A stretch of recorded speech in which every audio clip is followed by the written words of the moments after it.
All right, today's the final lecture on UIKit. So today we're gonna go over persistence, which is not UIKit specific, but it's important to know, um, and it'll probably be helpful for your hack challenge as well. And another thing is SnapKit, which is gonna be a new library we learn. So some announcements. Remember, A3 is due tonight. Um, yeah, and A4 will be released after lecture. So midpoint will be due next Monday, and the final submission should be due the Friday after that. So next Friday. So to recap what we learned last time, we created a network manager class to store our network calls. We use callbacks when making network requests so that we can be notified when the network request is complete. And remember, we use a completion handler to achieve this. And we use JSON to communicate between the front end and back end. JSON is like a tree-like structure. And we use a GET request to retrieve data and a POST request to send data. And these two are probably going to be the most of the requests you make are going to be GET and POST, if not all. And remember, we used Alamo Fire to create these requests. But another thing you can use is URL session. There should be a section in our textbook for URL session if you want to take a look at that. It's just an alternative, like the vanilla way of doing network requests. So, all right, so let's get into persistence. So, the storage of data on a disk.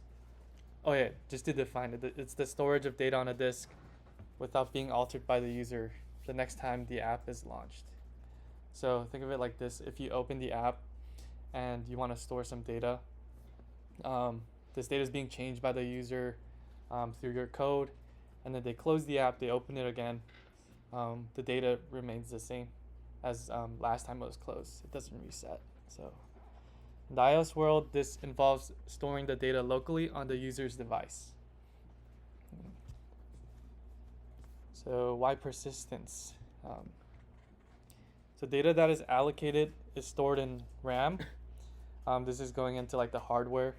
So RAM is a random access memory, and it's immediately cleared when the app restarts.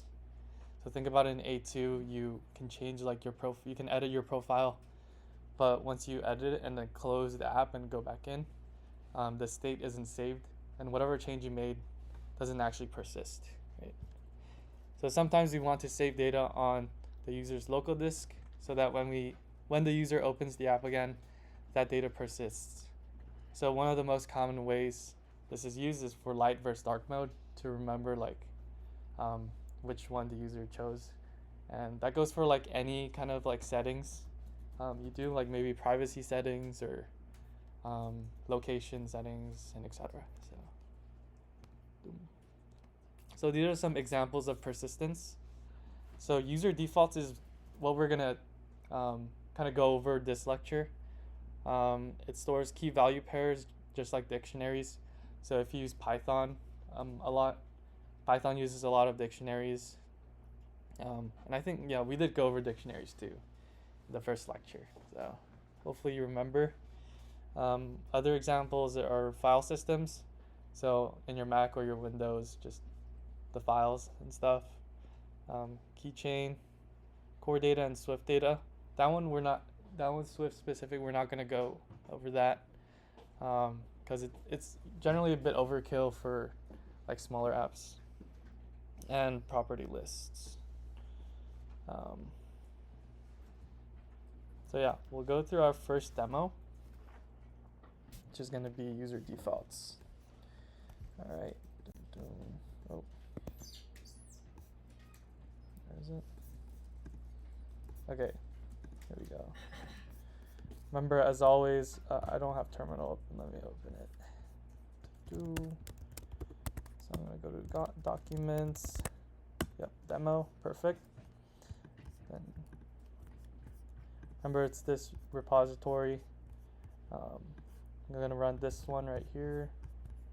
Git clone. Boom. Okay. And then let me just open it.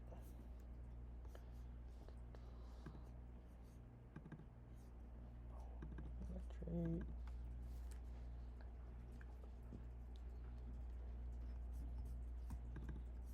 All right. So you're gonna see in the package dependencies, SnapKit. That's like the library we're gonna use in the next demo. You don't have to worry about that too much right now. Let's see. So yeah, this is gonna be the bird stuff that you might have seen before.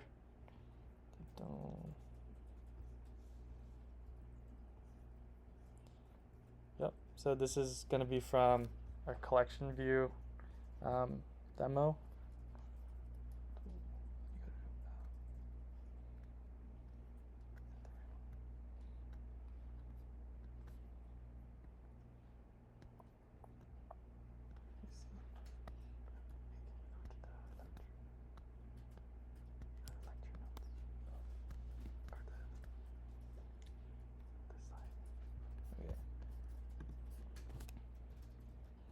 So let's run the app to see what's going on. Okay, we got an issue here.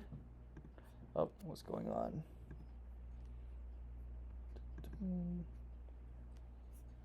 Such file. We go to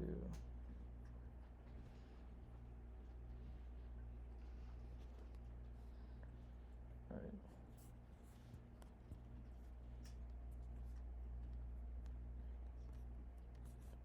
Collection for delegate. Sorry guys, just a second. Wait. Go to the error. Wait, pull this out. Yeah. Oh, try like delete the SnapKit, and then import it again. Wait, how do you delete it? Oh, package dependency.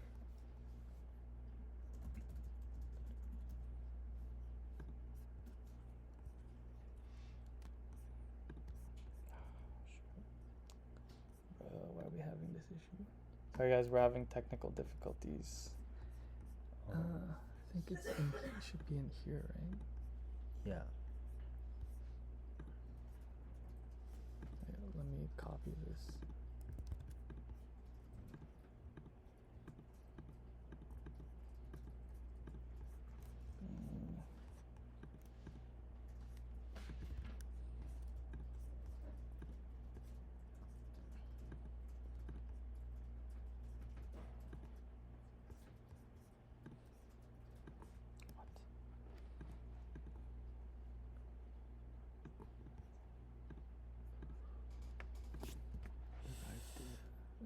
What's going on, bro? Let me just get rid of this.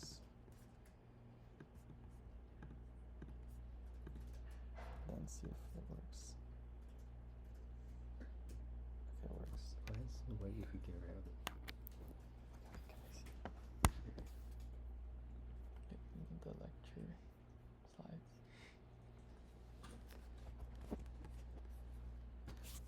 Okay, nice. Oh, why is this here? Okay. So yeah, remember this should look pretty familiar from our collection view lecture. So what we're gonna do is implement this favoriting feature. Right now there's nothing set up right now. So we're gonna set this up so that when you click this, you can favorite birds and then it should persist even after you close the app. So let's go here. Let's go to the can you go to the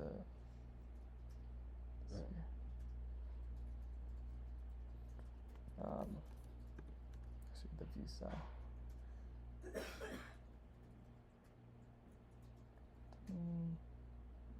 Okay, so we're gonna look here first since the actual favorite icon is on the cells. So here we have setup bird image, Set up name label, set up star icon.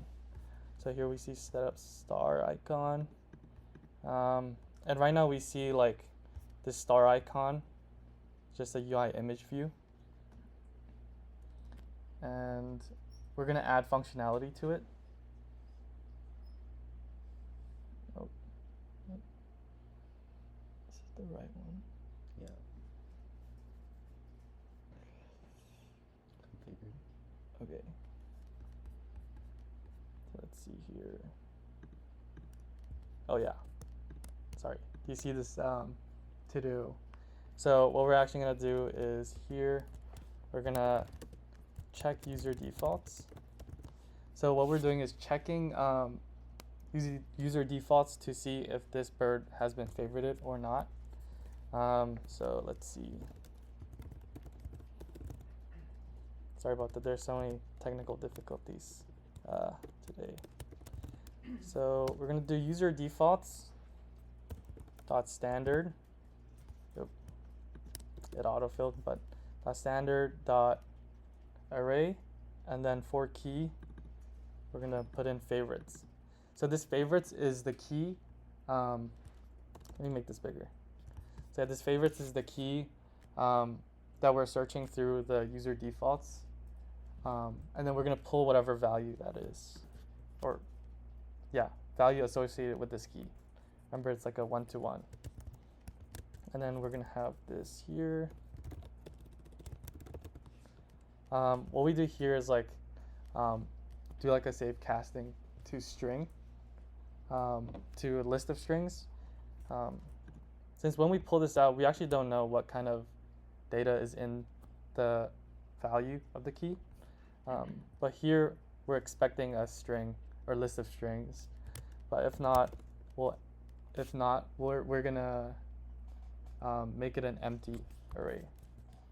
So this is just another like type checking to ensure safety. So here, if favorites dot contains bird name.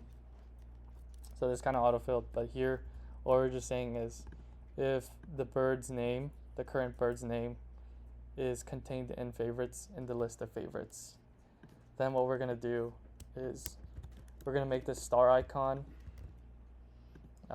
filled. So here you see dot fill. If not, then what we know is it's not favorited. So we're just gonna make it like a not filled star. So yeah, so that should be it. Then once we run it,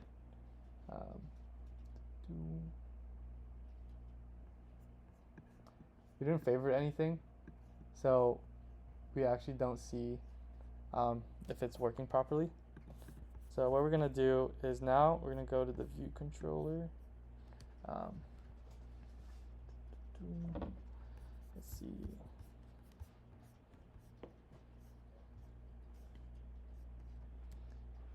Right here. Okay. So we're gonna create a new extension to conform to the delegate. Flow layout. So right under here, we're gonna mark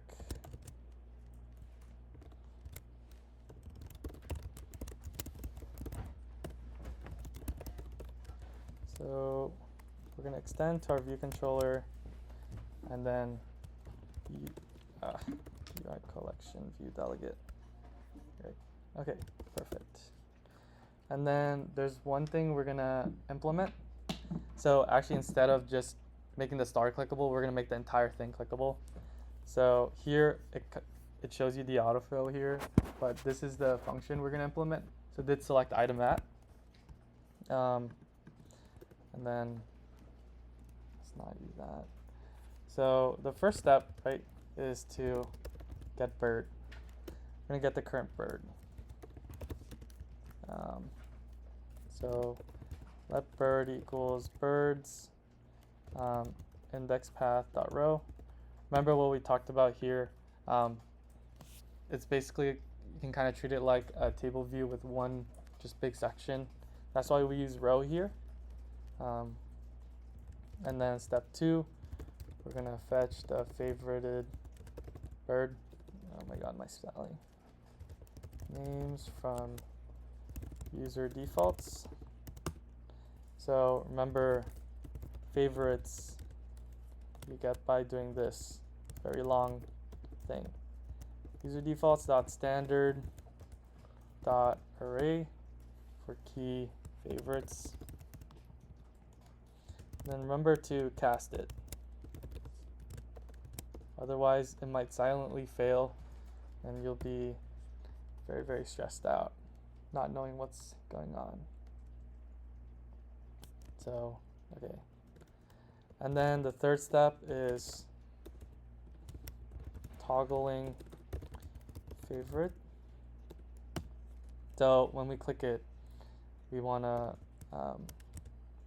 so in this function basically fires when you select it. And then so within here, you can assume that like, oh, this thing was selected. So what we want to do is implement the logic. So if favorites dot, remember it's like similar to what we had before. So if it contains the bird name, which means it's favorited,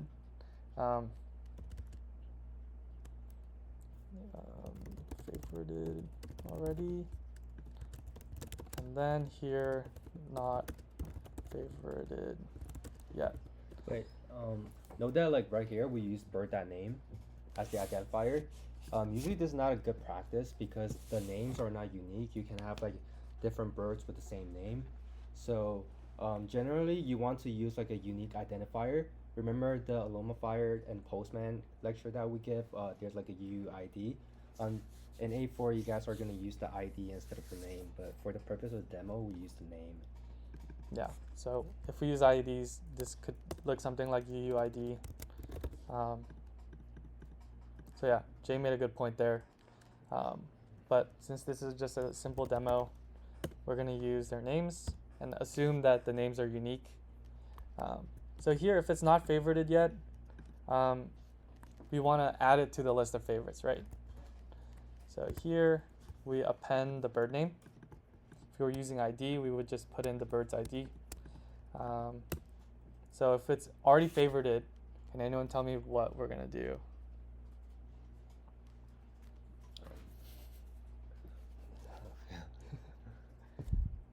All right, if you haven't guessed already, oh, the autofill already shows it. Okay, so we're gonna remove it from the list of favorites. So I'm gonna write it out. I should have disabled autofill. But here, remove all. What remove all is it's a closure where basically you go through each of the things in the list. And then if that name, or if in this closure this thing evaluates to true, then it's going to remove it. If it doesn't, then it's going to just skip over it. So here it goes through all the list of favorites, right?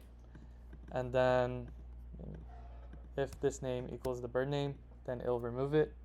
If not, it'll just skip over. So this will ensure that only this bird will be removed. Okay, so now that we did that, we're gonna update user defaults. So we're not quite done yet. So user defaults dot standard set value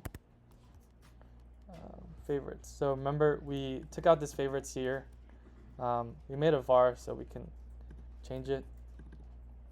And then we're gonna basically set this key value pair. So here, you put your value here, comma, and then for key, and then you put your key in again. So we want to reuse this key. And generally good practice is to actually have like a single source of truth for these keys. Because if you like mistype it and say like favorites with 2 E's, then it'll break everything. And then you're not gonna know what's going on. So generally you would extract this to like another variable and whatnot. So here, final step is to of course reload the collection view. So here we do collection view dot reload data. Oh, not that. So yeah, just reload the data, and then that should be it. All right, let's see if our work is going to succeed. Boom. So you see I clicked Alden and favorited, click Antoinette, and Jennifer, Justin. Yep, perfect. So DQing works as well.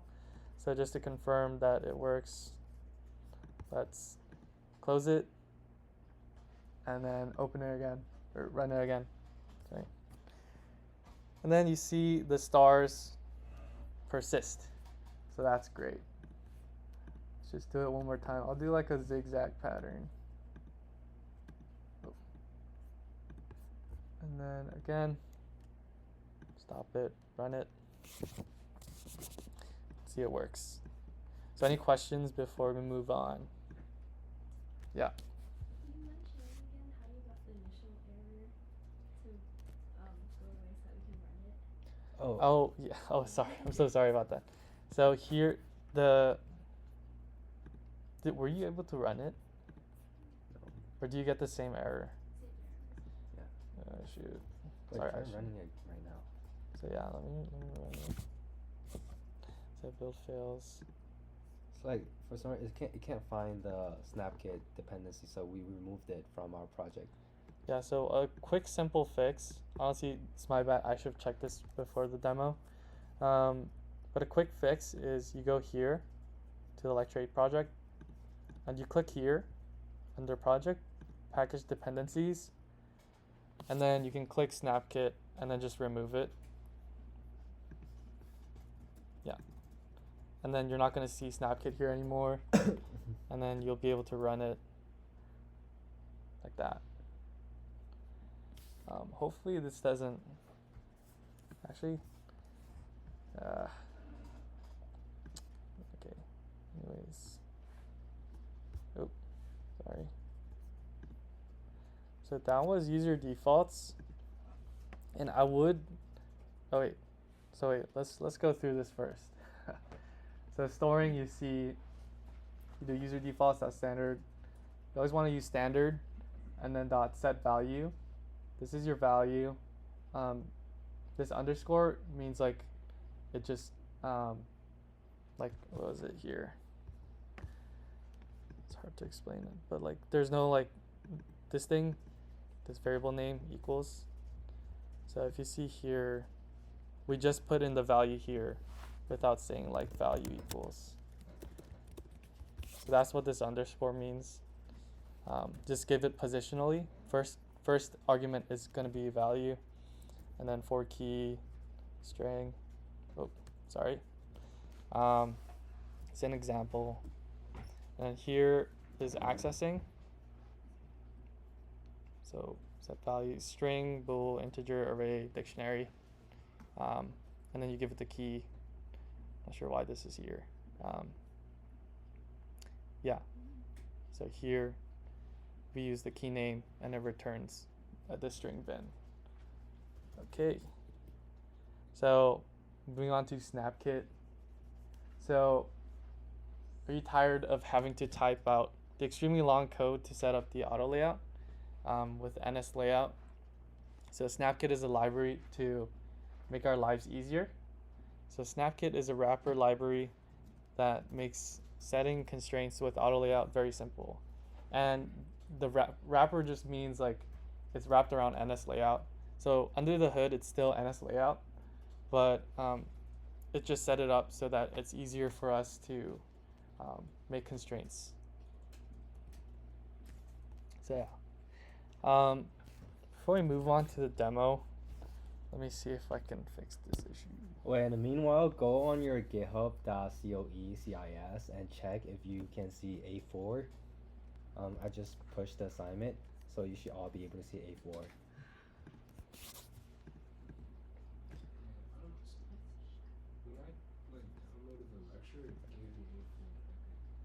Sorry, what? When I clone the repository, I think it gave me A4. Wait, instead of the lecture, the demo. Yeah, the demo, sorry. Oh, I don't know how it worked. Wait, I don't get it. I don't know, Wait, he- so said like he on you somehow had it. what? he has A4. Wait, like on But- your GitHub? It's on GitHub, yeah. It's on. Or yeah. Wait, what are you talking about? I don't know, when we were going to it, he thing, it gave me like, Is it this thing? What? yeah, I don't know how to Wait, This is it, right?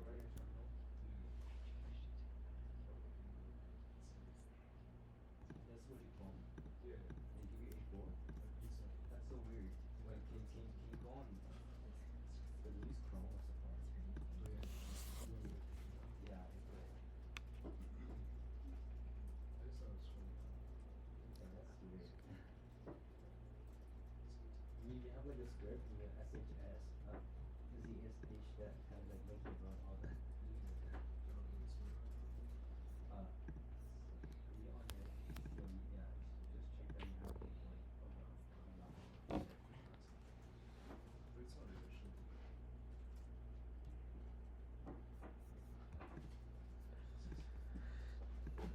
Is anyone not having seeing A4 on their GitHub repository? All good. All right, nice.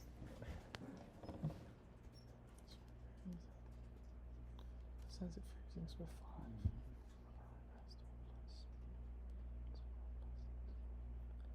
I think this might be an Xcode issue. Wait, try to not use the dynamic one. Which one? So Package the methods. This one. Do you want me to do exact version? file packet. No, cause like right now it's trying to look for a dynamic one. You see? Wait, where? Oh, get rid of that. Okay, I see Get what rid of you the mean. dynamic. Yeah, yeah, yeah. There was 2 of them. Yeah. Yeah. So sorry. I should have checked this It's before. okay. So just do none here. Yeah. Try that. Run it.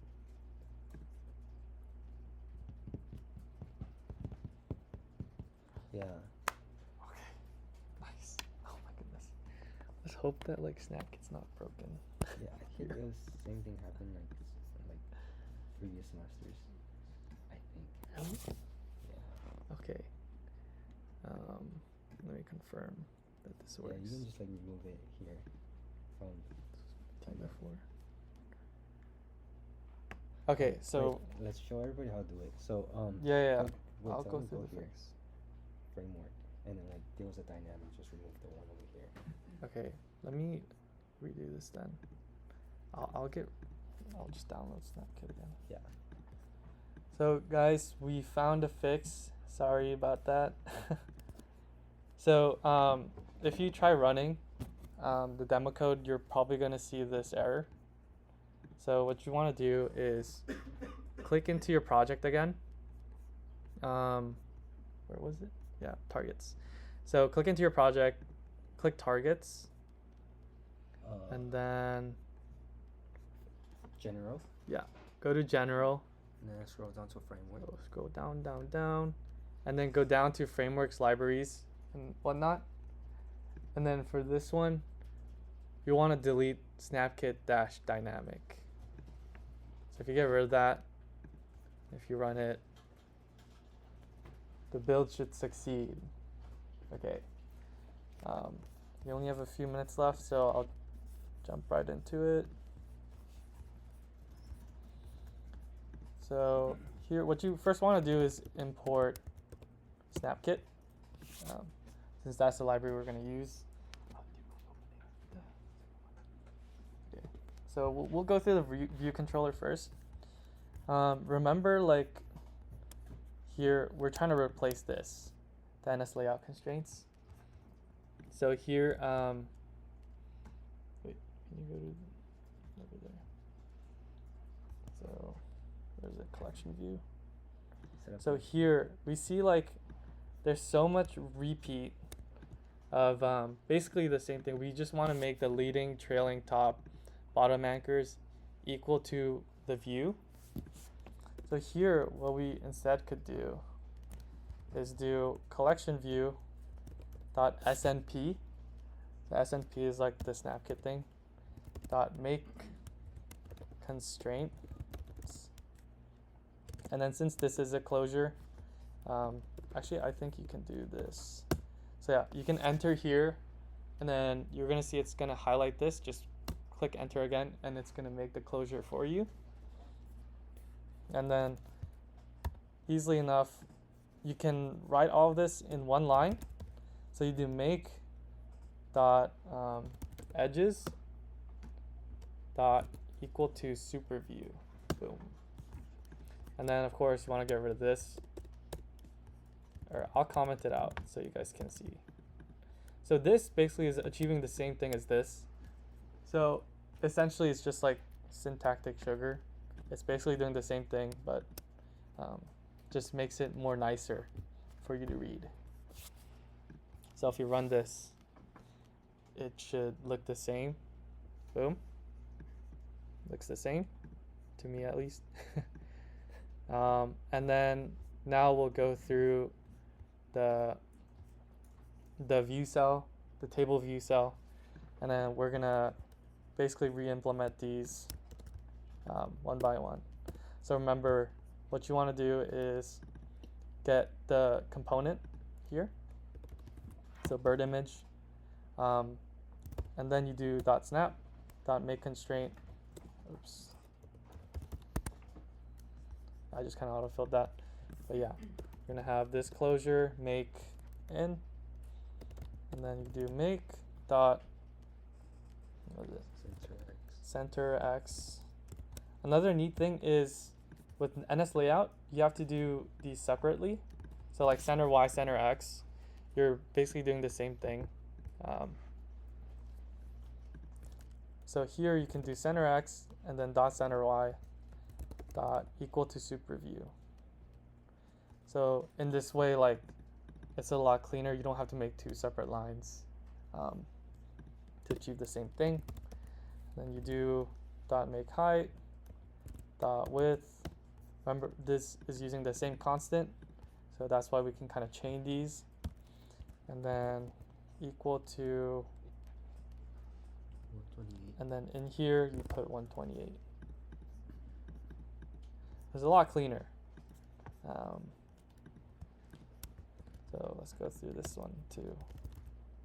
Oops. So this time it's the name label. Dot make constraints, closure, and then make dot center X dot equal to super view. So it's centered around the X, and then make dot top dot equal to, and then here, remember this is, we want to make this related to the bird image, relative to the bird image on top. So what we do here is simply just bird image dot snap dot bottom, and then you see this constant 4.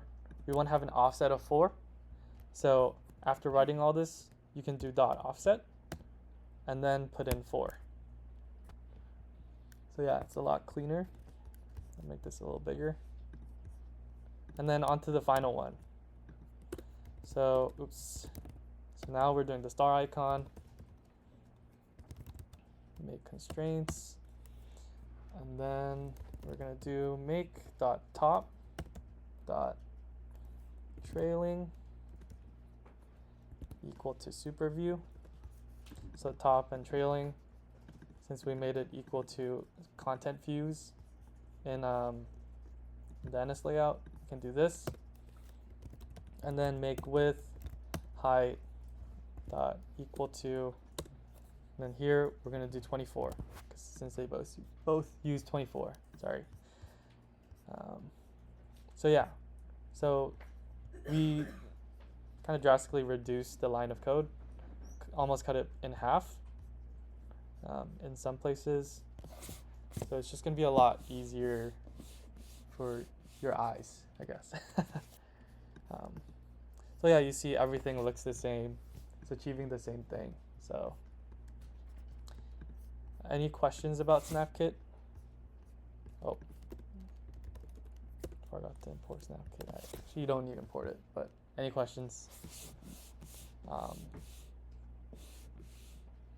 Okay, good. Boom. All right. So yeah, remember this is NS layout and this is SnapKit. It's a lot shorter, less like boilerplate code. Boom. And then so finally we go into Kahoot for attendance. And then yeah. So sorry about all the technical difficulties today. Thank you for bearing with me.